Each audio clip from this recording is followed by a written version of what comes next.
High above the city, on a tall column, stood the statue of the Happy Prince. Covered in gold leaf, with sapphires for eyes and a large ruby on his sword hilt, he was a sight of great splendor. However, he was not truly happy. One day, a swallow flying to Egypt for the winter stopped to rest under the statue. The Happy Prince, seeing the swallow's tired state, asked for his help. He requested the swallow to stay and be his messenger, to bring gifts to the poor and needy people of the city. Reluctantly, the swallow agreed and started his task. The Happy Prince, using his eyes of sapphires, observed the poverty and suffering of the people. Together with the swallow, they distributed the jewels and gold leaf from the statue to help those in need. As winter approached, the swallow decided to fly to Egypt. The Happy Prince, feeling a sense of deep compassion, urged the swallow to stay and help the poor a little longer. The swallow, moved by the Happy Prince's words, decided to stay.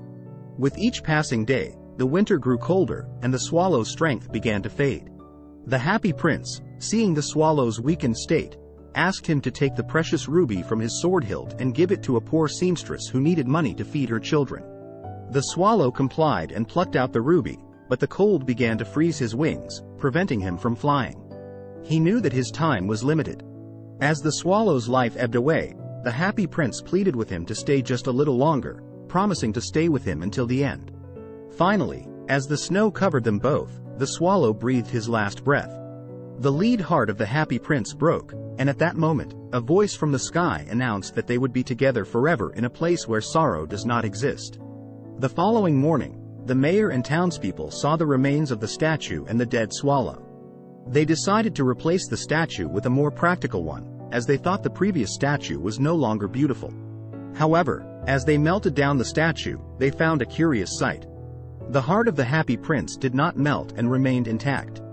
The mayor tossed it aside, but a little swallow picked it up and flew away, carrying it to the heavenly city. From that moment, the Happy Prince and the swallow were forever united in the land of eternal happiness.